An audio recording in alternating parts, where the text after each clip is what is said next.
నమస్కారం.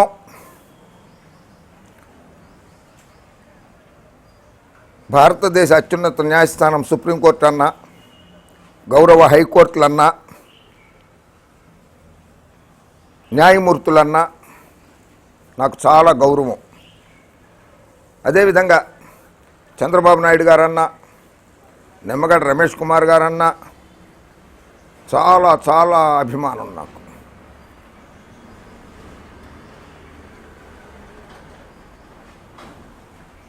సుప్రీంకోర్టు ఆదేశాల మేరకు ఆంధ్రప్రదేశ్లో గ్రామ పంచాయతీ ఎన్నికలు నిర్వహిస్తున్నారు. ఇది భారత రాజ్యాంగం ప్రకారము ఆర్టికల్ 73 ప్రకారము పంచాయతీ ఎన్నికలు జరగాలి కనుక జరుగుతున్నాయి, 73, 74 ప్రకారంగా. కానీ ఇక్కడ ప్రజలకు వస్తున్న సందేహము, ఇది భారత గౌరవనీయులు పెద్దలు పూజ్యులు డాక్టర్ బాబాసాహెబ్ అంబేద్కర్ గారు రాసిన రాజ్యాంగమా, లేక పచ్చ పార్టీ రాజ్యాంగమా, బాబు గారి రాజ్యాంగమా, నిమ్మగడ్డ గారి రాజ్యాంగమా? ఇది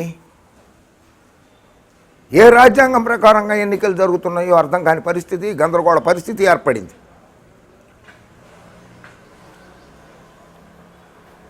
పంచాయతీ ఎన్నికలు మొదటి విడతలో 3244 స్థానాల సర్పంచ్కి ఎన్నికలు జరిగినాయి. అందులో శ్రీకాకుళం జిల్లాలో 321 స్థానాలు ఉంటే 39 స్థానాలు ఏకగ్రీవమైనాయి. విశాఖపట్నం జిల్లాలో 340 సర్పంచ్ స్థానాలు ఉంటే 44, తూర్పుగోదావరి జిల్లాలో 366 ఉంటే 30 స్థానాలు, పశ్చిమ గోదావరి జిల్లాలో 239 ఉంటే 41, కృష్ణా జిల్లాలో 234కి 23, గుంటూరు జిల్లాలో 337కి 67, ప్రకాశం జిల్లాలో 227 ఉంటే 35, నెల్లూరు జిల్లా 163 స్థానాలకి 25, చిత్తూరు జిల్లాలో 449 ఉంటే 110 స్థానాలు, వైఎస్ఆర్ కడప జిల్లా 206 స్థానాలకు గాను 51 స్థానాలు, కర్నూలు జిల్లా 193 స్థానాలు, 193 స్థానాలలో 52 స్థానాలు, అనంతపురంలో 169 సర్పంచ్ పదవులకు ఎన్నికలు జరిగితే 6 ఏకగ్రీవాలు జరిగినాయి. అంటే 3244 స్థానాలలో 523 పంచాయతీ సమితులకి ఏకగ్రీవ ఎన్నికలు జరిగాయి.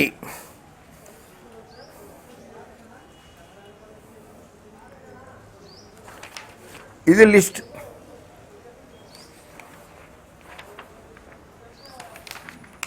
అది గౌరవనీయులు నిమ్మగడ్డ రమేష్ కుమార్ గారి ఆధ్వర్యంలోనే జరిగినాయి.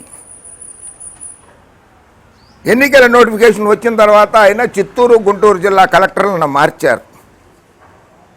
మార్చిన తర్వాత జరిగిన ఎన్నికలే ఇవి. చిత్తూరు జిల్లా బాబు గారి సొంత జిల్లా, గుంటూరు జిల్లా ఎలక్షన్ కమిషనర్ గారి, స్టేట్ ఎలక్షన్ కమిషనర్ గారి సొంత జిల్లా. ఆ జిల్లాలలోనే వైఎస్ఆర్ కాంగ్రెస్ పార్టీ, జగన్మోహన్ రెడ్డి గారి అభిమానులు, మద్దతుదారులు ఏకగ్రీవంగా సర్పంచులుగా ఎన్నికయ్యారు.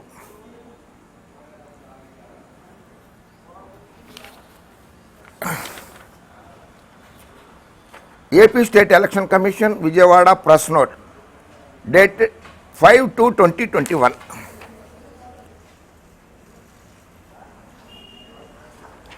ఏకగ్రీవ ఎన్నికలు జరపద్దు అని చంద్రబాబు నాయుడు గారు ఆదేశాలు జారీ చేశారు. బలవంతపు ఏకగ్రీవాలకి నేను ఒప్పుకోను అని చెప్పి స్టేట్ ఎలక్షన్ కమిషనర్ గారు అన్నారు. ఓకే, బలవంతపు ఏకగ్రీవాలని మీరు ఒప్పుకోవద్దు, బట్ ఏకగ్రీవ ఎన్నికలు జరగకూడదు అని భారత రాజ్యాంగంలో ఎక్కడా రాసి లేదు. మిస్టర్ నిమ్మగడ్డ రమేష్ కుమార్ గారు, చంద్రబాబు నాయుడు గారు, భారత రాజ్యాంగంలో ఎక్కడా కూడా రాసి లేదు. అయినా ఏకగ్రీవాలు గ్రామాలు గనక అందరూ కూర్చుని, నలుగురు పెద్ద మనుషులు కూర్చుని ఏకగ్రీవం చేసుకుంటే కక్షలు కార్పణ్యాలు ఉండవు, హింసకు తావు ఉండదని చెప్పి ఏకగ్రీవాలు చేసుకుంటారు.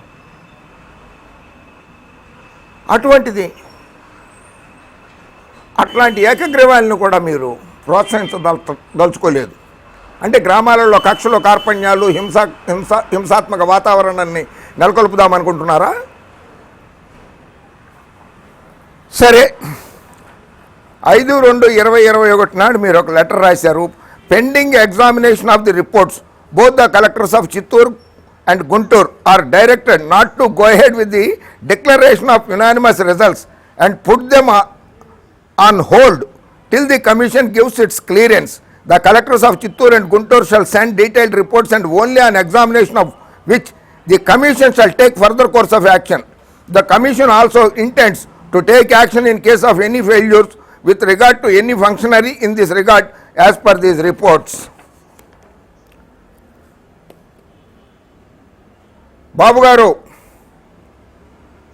కమిషనర్ గారు, ఎన్నికైన వ్యక్తులని ఎలక్షన్ కమిషన్ ఆపకూడదు.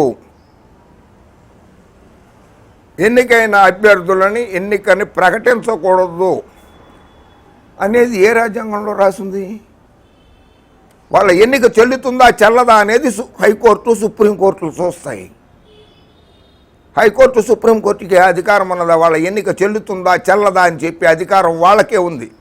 గౌరవ హైకోర్టుకి గౌరవ సుప్రీంకోర్టుకు మాత్రమే ఉంటుంది.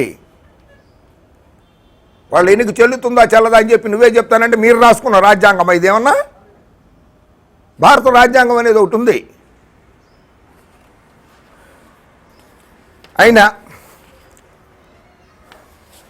గతంలో కూడా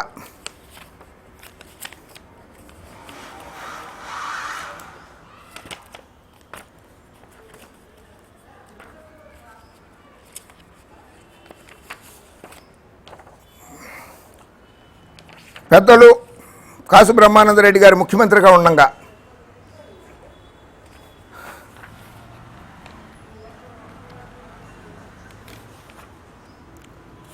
1964-71 మధ్యకాలంలో ఆయన ముఖ్యమంత్రిగా పనిచేశారు.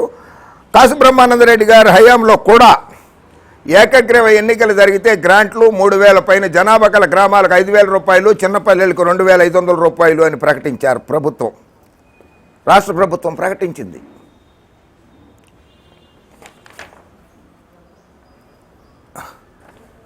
ఏకగ్రీవ ఎన్నికలు జరిగిన పంచాయతీలకు 3,000 పైగా జనాభా కలిగిన పంచాయతీలకు 5,000 రూపాయలు, 3,000కు లోపు గల జనాభాకు గల పంచాయతీలకు 2,500 రూపాయలు గ్రాంట్లు ఇవ్వాలని ప్రభుత్వం నిర్ణయించినట్లు ముఖ్యమంత్రి బ్రహ్మానందరెడ్డి గారు నేడు విలేకరుల సమావేశంలో చెప్పారు.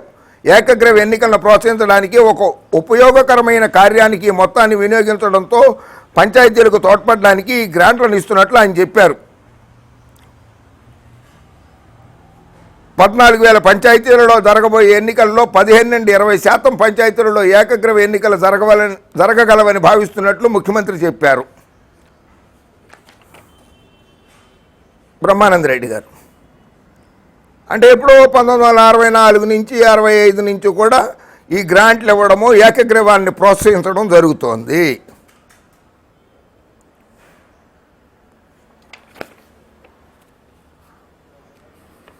నిమ్మగడ్డ రమేష్ కుమార్ గారు, చంద్రబాబు గారు, గాలి సింగ్, ఆయన ఎవరో పీకే అంటారు, ఆయన్ని పావలా అంటుంటారు, ఆయన్ని ప్యాకేజ్ వీరుడు అంటారు ఆయన్ని. ఆయన కూడా ఏకగ్రీవాలు జరిగితే ఎన్నికలు ఎందుకు అని వ్యాఖ్యానిస్తున్నారు. విడాకులు ఇచ్చేటట్టయితే పెళ్ళిళ్ళు ఎందుకు నాయనా? విడాకులు ఇచ్చే సంస్కృతి సాంప్రదాయం ఉంటే పెళ్ళిళ్ళు ఎందుకు నాయనా? రమేష్ కుమార్ గారు, బాబు గారు, ఇది వినండి.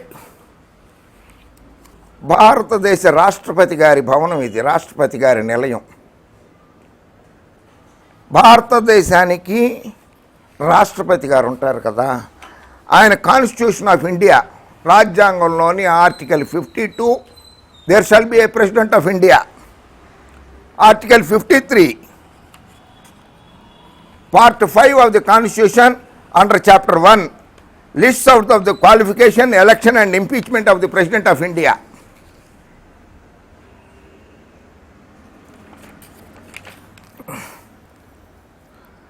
Article 52, the president of India, there shall be a president of India.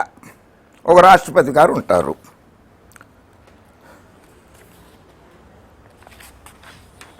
Article 54 of Indian constitution of India రాజ్యాంగం 54వ అధికరణ ప్రకారంగా రాష్ట్రపతి గారి ఎన్నిక జరుగుతుంది. 1950వ సంవత్సరం నుంచి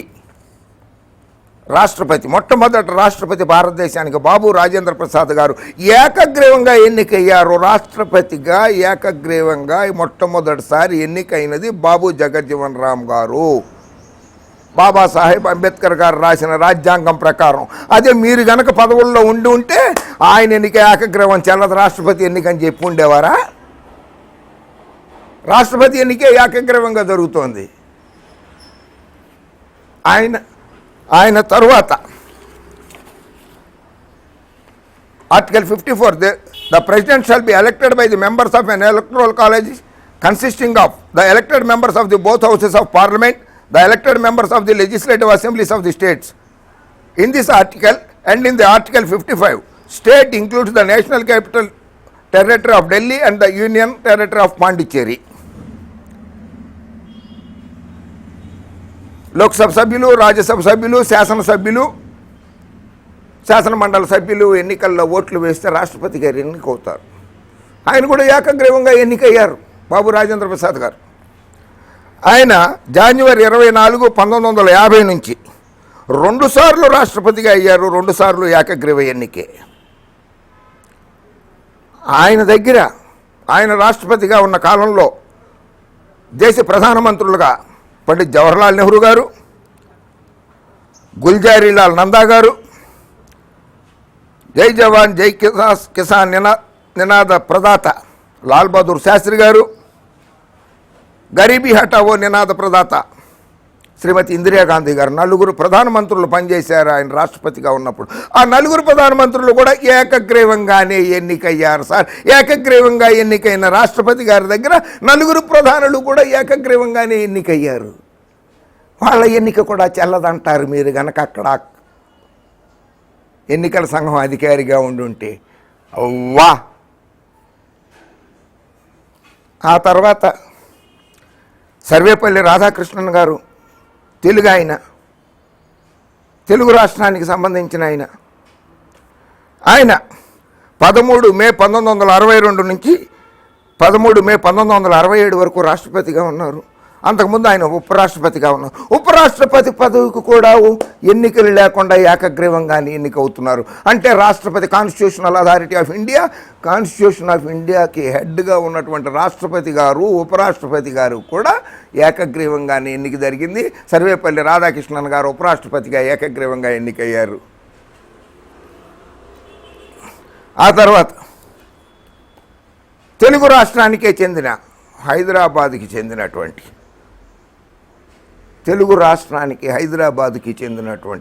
జాకీర్ హుస్సేన్ గారు 13 మే 1967 నుంచి 3 మే 1969 వరకు, కేవలం 2 సంవత్సరాలు. ఎందుకంటే పదవిలో పోయినటువంటి మొట్టమొదటి రాష్ట్రపతి ఆయన. అధికారంలో ఉండి పదవిలో ఉండిపోయిన మొట్టమొదటి రాష్ట్రపతి ఆయన చనిపోయారు. 2 సంవత్సరాలే ఉన్నారు. ఆయన ఏకగ్రీవంగా ఎన్నికయ్యారు.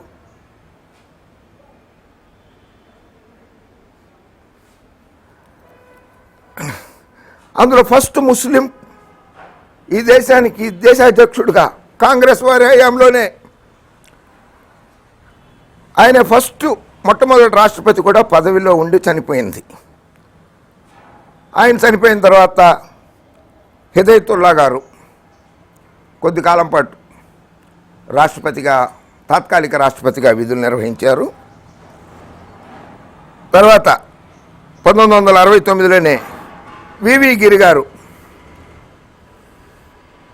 తాత్కాలిక అధ్యక్షుడిగా కూడా పనిచేశారు. ఆయన తెలుగు ఆయనే.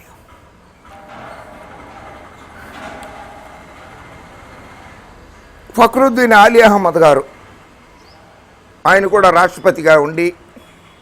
రాష్ట్రపతిగా పదవిలో ఉండి చనిపోయిన వ్యక్తి.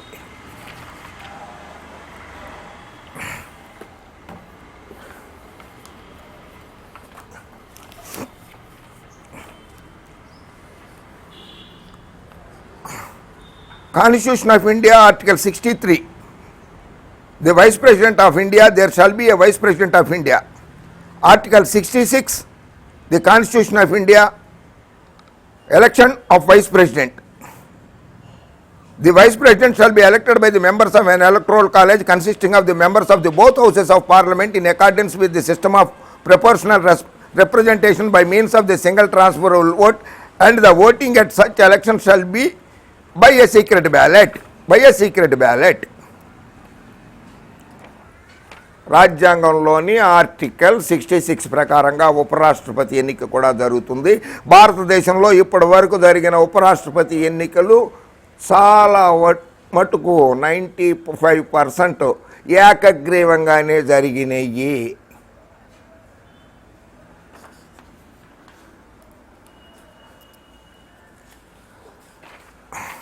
ఆ తర్వాత 1977లో మరో తెలుగు తేజం, రాయలసీమ రతనాల బిడ్డ, పెద్దలు డాక్టర్ నీలం సంజీవరెడ్డి గారు రాష్ట్రపతిగా ఏకగ్రీవంగా ఎన్నికయ్యారు. బాబు రాజేంద్ర ప్రసాద్ గారు ఏకగ్రీవంగా ఎన్నికయ్యారు. బాబు రాజేంద్ర ప్రసాద్ గారు ఏకగ్రీవంగా ఎన్నికయ్యారు. జాకిర్ హుస్సేన్ గారు ఏకగ్రీవంగా ఎన్నికయ్యారు. సర్వేపల్లి రాధాకృష్ణన్ గారు ఉపరాష్ట్రపతిగా మొట్టమొదటిసారిగా ఏకగ్రీవంగా ఎన్నికయ్యారు.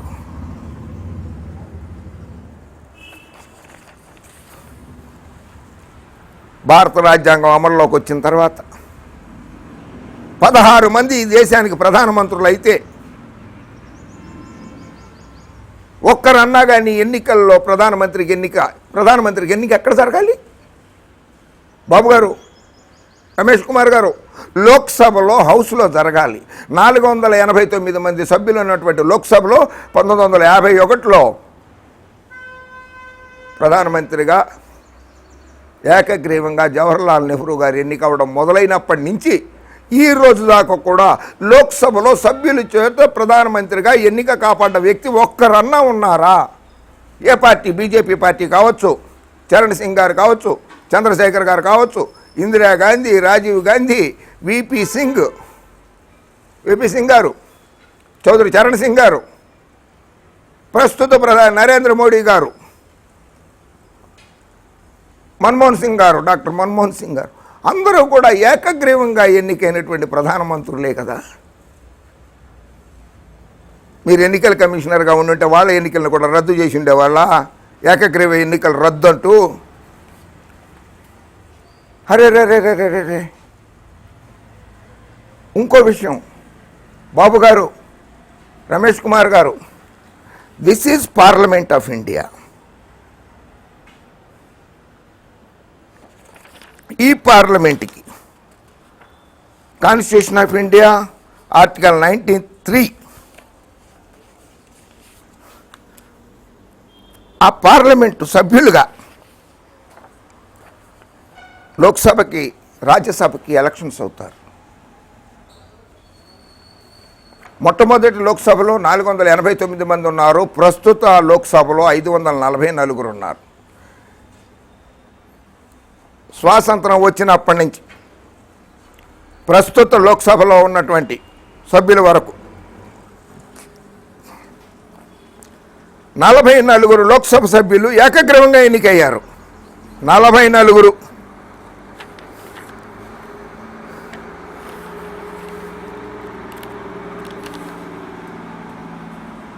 అందులో ప్రముఖులు దిల్ కుమారి సిక్కిం నుంచి, సిక్కిం సంగ్రామ పరిషత్ పార్టీ నుంచి, సిక్కిం నుంచి 1985లో, ఫారూక్ అబ్దుల్లా గారు నేషనల్ కాన్ఫరెన్స్ ఫ్రమ్ శ్రీనగర్ 1980లో, Pramilabai mother of congress Prithviraj Chauhan from Karad in 1973, PM Sayeed of the national congress from Lakshadweep in 1971, and congress Yashwantrao Chauhan గారు నాసిక్ నుంచి 1963లో గెలిచారు. 1951లో జరిగిన మొట్టమొదటిసారిగా జరిగిన లోక్సభ ఎన్నికల్లో కూడా 489 సీట్లు ఉన్నప్పుడు 10 మంది ఏకగ్రీవంగా ఎన్నికయ్యారు 1951లో లోక్సభకి. అలాగే 1957లో జరిగిన లోక్సభ ఎన్నికల్లో 11 మంది ఏకగ్రీవంగా ఎన్నికలు జరిగినాయి. ఏది లోక్సభకి రాజ్యసభకి ఏకగ్రీవ ఎన్నికలు జరుగుతుంటే స్వరాజ్య సాధన కోసం పోరాడినటువంటి గ్రామ స్వరాజ్యాల్లో పంచాయతీల్లో ఏకగ్రీవ ఎన్నికలు జరగకూడదు, జరిగితే కష్టము, ఆ ఎన్నికల ఫలితాలని నేను ఆమోదించేంత వరకు చెప్పొద్దు, ఏకగ్రీవాల ఎన్నికలు పరిశీలించాలి. ఇది ఎక్కడి న్యాయం అండి? ఈ రాజ్యాంగంలో ఎన్ని ఉల్లంఘనలు చేస్తారండి? ఆఖరిసారిగా భారతదేశానికి జరిగినటువంటి లోక్సభ ఎన్నికలలో 2009 సంవత్సరంలో ములాయం సింగ్ గారి కోడలు, ములాయం సింగ్ మాజీ ముఖ్యమంత్రి అఖిలేష్ గారి భార్య, అఖిలేష్ యాదవ్ గారి భార్య ములాయం సింగ్ గారు అన్న, అఖిలేష్ యాదవ్ అన్న నాకు చాలా గౌరవం. అఖిలేష్ యాదవ్ గారి భార్య, ములాయం సింగ్ గారి యాదవ్ గారి కోడలు డింపుల్ యాదవ్ 2009 సంవత్సరంలో జరిగినటువంటి కన్నౌజ్ అసెంబ్లీ బై ఎలక్షన్లో, కన్నౌజ్ ఉత్తరప్రదేశ్ రాష్ట్రంలోని కన్నౌజ్ అసెంబ్లీకి జరిగిన బై ఎలక్షన్లో ఈ శ్రీమతి డింపుల్ యాదవ్ ఏకగ్రీవంగా ఎన్నికయ్యారు. ఆవిడ 44వ వ్యక్తి, లోక్సభకి ఏకగ్రీవంగా ఎన్నికైనటువంటి వ్యక్తి.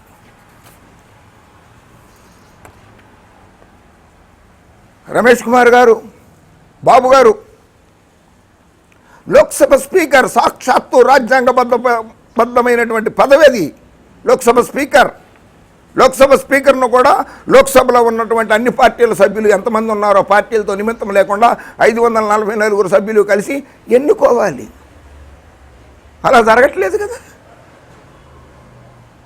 ప్రధాన పార్టీ ఎన్నికల్లో ఏ పార్టీ అధికారంలో ఉందో ఆ పార్టీ సభ్యులే స్పీకర్గా అయిపోతున్నారు కదా. స్పీకర్కి ఎన్నికలు జరుగుతున్నాయా ఎక్కడన్నా? మీరు చూసారా ఎప్పుడన్నా?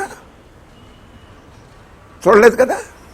మరి స్పీకర్ ఎన్నిక కూడా, ఏకగ్రీవ ఎన్నిక కూడా రాజ్యాంగ విరుద్ధమేనా? లేకపోతే బలవంతం ఎన్నిక అదేమన్నా?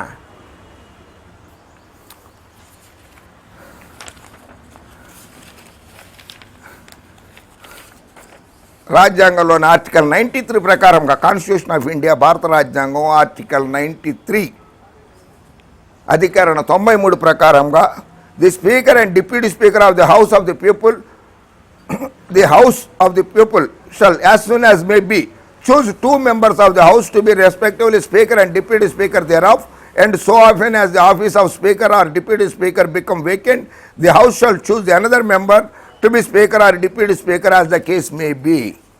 రాజ్యాంగంలోని 93 అధికరణ ప్రకారంగా స్పీకరు, డిప్యూటీ స్పీకరు కూడా ఎన్నికలు జరగాలి. ఎప్పుడన్నా జరిగాయా? ఏకగ్రీవ ఎన్నికలే జరుగుతున్నాయి కదా.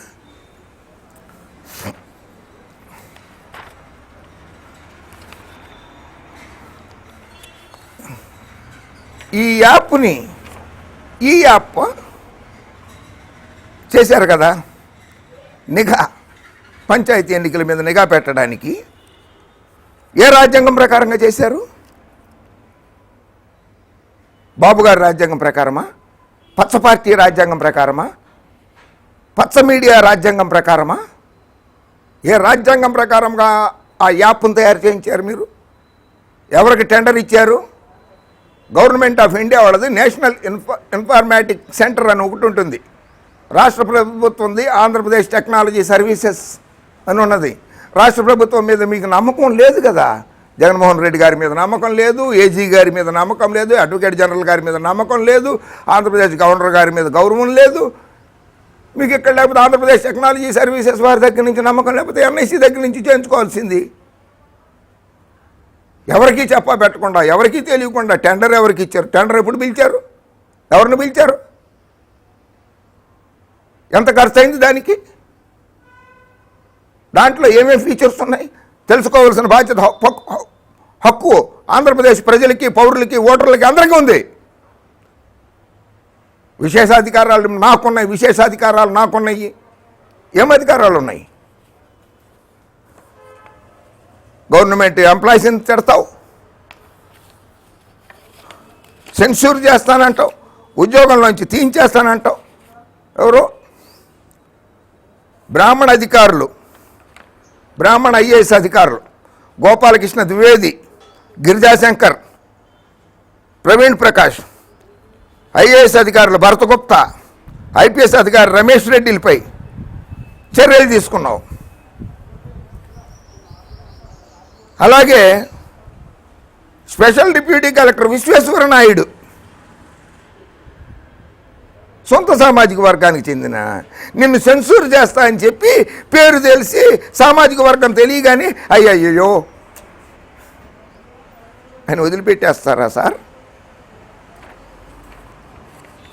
బ్రాహ్మణులు కనుక తీసేయి, రెడ్లు కదా తీసేయి అంటే బ్రాహ్మణ, రెడ్డి, కాపు, ఎస్సీ, ఎస్టీ, బీసీ ఈ సామాజిక వర్గాల అధికారులను ఎవరినైనా తీసేసే అధికారం నీకు రాజ్యాంగం విస్తృతంగా కల్పించేసిందా? మీరు తయారు చేయించినటువంటి యాప్ మీద కె సుధాకర్ గారు హైకోర్ట్ ఆఫ్ ఆంధ్రప్రదేశ్లో public interest litigation number 32 of 2021 writ petition file చేశారు ఆంధ్రప్రదేశ్ హైకోర్టులో. ప్రతివాదులుగా election commission of India, state election commission, mister Nimmagadda Ramesh Kumar గారు state election commissioner, government of Andhra Pradesh represented by principal secretary Panchayati Raj. దాని మీద గౌరవనీయులు honourable the chief justice Shri Arup Kumar Goswami గారు, the honourable Shri justice C Praveen Kumar గారు మధ్యంతర ఉత్తర్వులు కూడా జారీ చేశారు, ఆర్డర్స్. అందులో పిటిషనర్ సుధాకర్ గారి తరఫున mister learned counsel VR Reddy గారు in writ petition number 31 of 2021, mister S Sharath Kumar learned counsel representing mister M Jayaram Reddy learned counsel for petitioner in writ petition PIL number 32 of 2021 and mister JR Sudhakar learned counsel for the petitioner in writ petition PIL number 33 of 2021. N Harinath గారు learned assistant solicitor general appears on behalf of the union of India election commission of India నుంచి N Harinath గారు వాదనలు వినిపించారు. N Ashwini Kumar learned standing counsel appears on behalf of the AP state election commission. Avinash Desai learned counsel appears on behalf of the election commission of India. C Suman learned government pleader appears on behalf of the state government. వీళ్ళందరిది arguments విన్న తర్వాత N Ashwini Kumar గారు learned counsel appearing for the state election commission states that he is not aware of the set development and wants to take instructions on the aspect as well as on certain other aspects in relation to the assertions made in the petitions.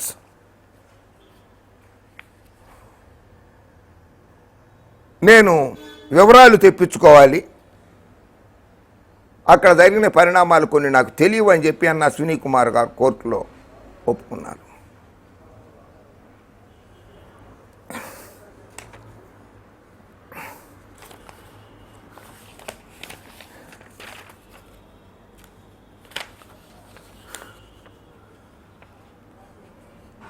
High court అడిగిన ప్రశ్నలకి సమాధానాలు చెప్పారా నిమ్మగడ్డ రమేష్ కుమార్ గారు? చెప్పలేకపోయారు కదా మీరు. మరిది తీర్పులో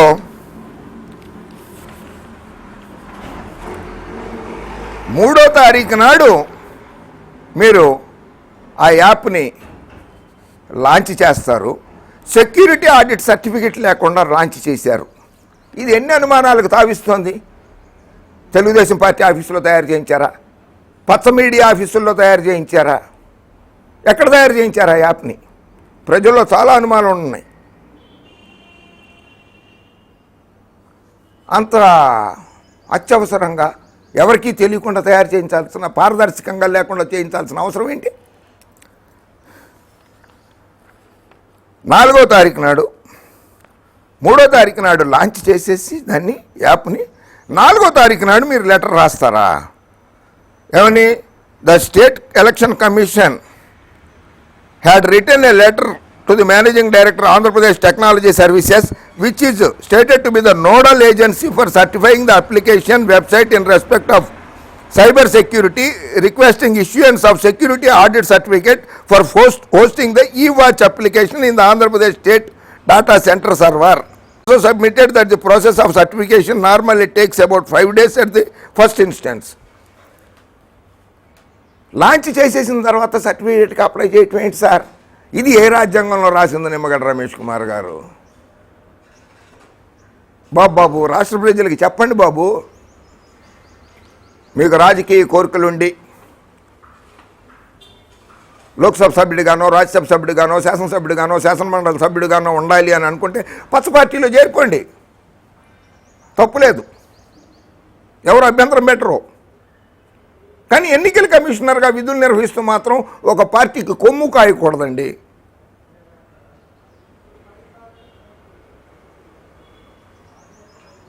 ఏకగ్రీవాల గురించి మాట్లాడతారు. ఇప్పుడు ఆ ఏకగ్రీవంగా ఎన్నికైన వాళ్ళందరూ కోర్టును ఆశ్రయిస్తే మేము గెలిచాము, మేము ఎన్నికయ్యాము అంటే ప్రజలను కూడా అవమానపరుస్తారు. ఎన్నుకున్న ప్రజలను కూడా అవమానపరుస్తారు. మీరు రాజ్యాంగాన్ని అవమానపరుస్తారు, ఆఫీసర్లను అవమానపరుస్తారు, అధికారులను కించపరుస్తారు, ముఖ్యమంత్రిని కించపరుస్తారు. ప్రజలను కూడా ఎన్నుకున్న ప్రజలు కదా వాళ్ళని ఏకగ్రీవాలు చేసుకున్నది. ఆ ప్రజలను కూడా కించపరుస్తారా, అవమానపరుస్తారా? వాళ్ళ మీద కూడా సందేహాలు వ్యక్తపరుస్తారా? తప్పు.